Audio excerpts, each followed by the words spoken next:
Aujourd'hui, il y a un discours qui dit que prétend qu'un homme a le droit d'épouser une seule femme, plusieurs femmes, qu'on légalise ça, c'est faire injustice. C'est pas normal. Parce que une loi est faite pour tout le monde. Elles oublient la loi naturelle qui rend l'homme différent de la femme. Même si on prône l'égalité du genre. En anglais, on dit « gender is danger ». Le genre est un danger. La notion de genre est un danger. L'homme ne pourra jamais être pareil à la femme, même si nos lois nous permettent ça. Le discours féministe, là, c'est un discours qui ne colle pas avec la réalité. C'est des rêveries. C'est des illusions. La femme même qui revendique ça, ou qui défend ça, c'est pertinemment en âme et conscience. Elle est en harmonie avec sa personne et sa conscience. Si elle est en cohésion avec son être, elle sait bien que ça ne pourra pas se faire passer. Voilà, aux États-Unis, il n'y a pas longtemps, il y a une dame transsexuelle, un homme qui s'est fait femme. Maintenant, il est comme femme, il a commis un meurtre, on l'a mis dans une prison pour femme. Il a enceinté 2 femmes. Il a enceinté une première femme et puis une deuxième. Pour ça, on l'a enlevé de la prison pour femme, pour l'amener dans la prison pour homme. Il crie à l'injustice qu'on veut le soumettre à des sanctions. On veut l'amener à l'abattoir parce que là-bas, là, les gens ne vont pas lui faire cadeau de le garder dans la prison ou bien de la garder dans la prison pour femme. Bon, vous voyez que c'est se mentir à soi-même. Depuis que nous existons, nous sommes là. Donnez-nous dans l'histoire de notre pays, la Côte d'Ivoire, parce que chaque pays a ses réalités. Les Blancs, là-bas, eux, se marient aux animaux. On va même pas là-bas, on parle de chez nous. Donnez-moi depuis la nuit des temps, en Côte d'Ivoire, une société donnée, une tribu donnée, une région donnée, une ethnie donnée, une famille donnée, où on a permis que un homme qui a marié une femme voit cette même femme donnée en mariage par les parents de la femme ou bien par qui? Parce qu'un mariage est cautionné. Pour qu'il y ait un mariage, il faut que ce soit une famille qui cautionne. Sinon, quelqu'un qui vit en concubinage, il y a une femme, elle est sa maîtresse pendant des années. Un beau jour, il se lève, il dit, mais on n'a qu'à se marier. Ça veut dire quoi? Mettons maintenant les parents en jeu. Impliquons les parents. Sinon, vous, tu as pris maison, tu payes, vous vivez ensemble sans mariage. Mais ils veulent forcément qu'il y ait mariage parce que ils veulent que les parents cautionnent. Parce que aucun parent ne cautionne le concubinage ni les relations extra-choses. Et toi-même qui fais ça avec la femme là ne veut pas voir sa fille faire avec quelqu'un. Toi-même, l'homme, tu ne veux pas aussi voir ta fille faire ça avec quelqu'un. Mais vous fêtez parce que vous êtes méchant et hypocrite, égoïste. Donc même si la polygamie est votée comme vous voulez, si c'est ça que vous voulez forcément, au point même que les gens défendent Mordicus. Non, d'accord. Si vous voulez qu'on vote la polygamie, donc vous devez permettre que la femme aussi se marie à plusieurs hommes. On dit oui. On n'a qu'à permettre. Mais dans tout ça là, ce qui va être pratiqué là, ce sera la polygynie. De fait, comme façon la polygamie là, que vous appelez polygamie, c'est pas voté. Parce qu'elle n'est pas pratiquée de droit, parce que la légalisation n'a pas été faite. Mais elle est pratiquée de fait. De fait, là, chacun se connaît où. Tout le monde, les gens ont beaucoup de femmes. D'autres même n'ont même pas 4. L'islam même a limité à 4.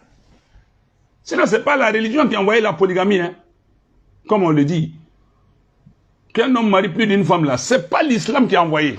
Ce n'est pas la religion qui a envoyé. La religion est venue organiser, régulariser, normaliser, mettre de l'ordre. Maintenant, pour ce qui est de l'islam, l'islam a limité à 4 par la sagesse d'Allah Ta'ala que nous ne pouvons pas expliquer. Mais Allah dit 4, on s'en tient à 4. Chapitre 4 du Coran, verset 3. Donc, ils disent, si vraiment Vous voulez qu'on fasse passer la loi de la polygamie, sociologues, société civile, les défenseurs des droits de l'égalité des gens, et tous disent qu'ils revendiquent que bon, on fasse ça pour tout le monde. On est d'accord. Si c'est ça qui est la condition pour que la loi passe, on est d'accord. Mais toi, la femme là, tu vas jamais marier deux hommes. Sauf si c'est un poupée et puis l'autre est réel. Après, il faut être un homme comme lui. Tu vas lui dire, monsieur, je vais aller à la mairie avec un autre nain parce qu'il m'a convoité. En ce moment, l'infidélité, là, son sens sera quoi? La jalousie, là, son sens sera quoi? Maintenant, quel est l'homme, parmi ces hommes-là, toi, la femme, qui sera responsable véritable de toi? On t'amène à t'exposer au plaisir sexuel des gens. On veut envoyer une loi pour que tu puisses être protégé, parce qu'un homme, il est partageable. Une femme n'est pas partageable. Selon les bonnes mœurs, la morale, une femme, ça ne se partage pas.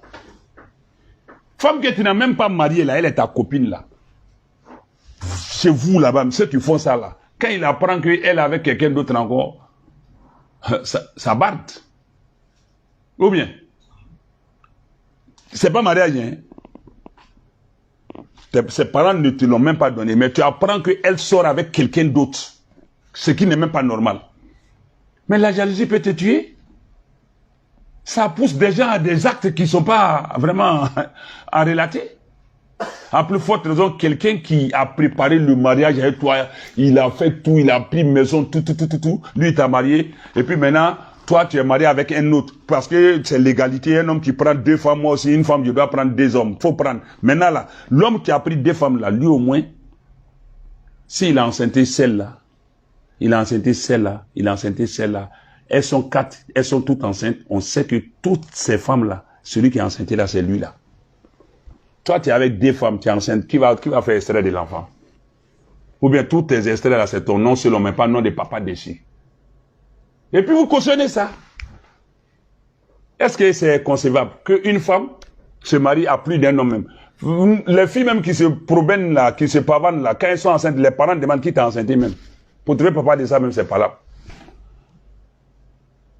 C'est quelques, entre guillemets, cupides, audacieux, courageux qui viennent dire non, c'est moi. Il y en a même, c'est pas lui, mais comme il veut de la fille, il dit c'est moi.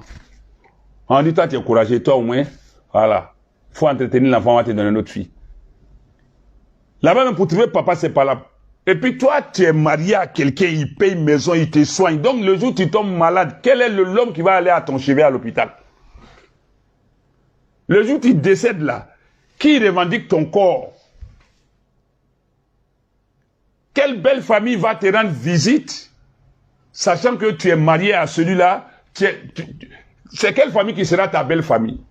Ne suivons pas les bêtes, les blancs même qui ont créé ça là. Je me demande si c'est pratiqué chez eux.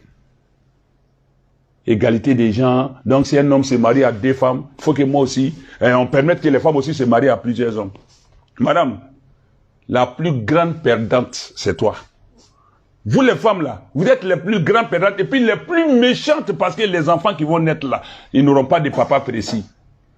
Or le mariage dit que le sens même, la définition du mariage voudrait qu'un homme et une femme se mettent ensemble pour faire des enfants, les élever, les éduquer, leur assurer un avenir. Maintenant, toi, tu te maries à deux femmes, à deux hommes. On se limite à deux seulement. Donc l'homme là, il n'a pas cœur quoi, il n'a pas de jalousie, il n'a pas de, ça dit, il n'a pas de dignité, voilà. Donc et puis toi tu changes la maison, c'est prostitution légalisée. Ou bien tu es dans une maison, celui-là il vient faire le nombre de jours qu'il veut, il s'en va. L'autre là vient faire le, ou bien c'est toi qui balance, on dirait aiguille de montre, là, on dirait pendule, tu es ici, et puis tu viens là, tu prends maladie ici, tu viens donner ici, tu prends grossesse ici, tu dis bon c'est lui là qui devient papa. Et puis l'enfant maintenant il devient quoi? Qui est son papa? Où est sa maison précise? Ou bien les deux hommes. Tu sais que si on va voter loi de ça, on doit voter aussi la loi pour permettre qu'il y ait deux pères, non de deux pères sur extrait de naissance en Côte d'Ivoire ici. Ah. Sur quoi vous allez vous baser? Donc, ou bien à chaque grossesse, à chaque accouchement, il faut faire test ADN pour dire à qui va venir l'enfant. c'est difficile à comprendre. Madame, n'allons pas comme ça parce que les Blancs, on parle de loi. Tenons compte des lois légitimes, biologiques, naturelles, morales, nos mœurs, notre culture.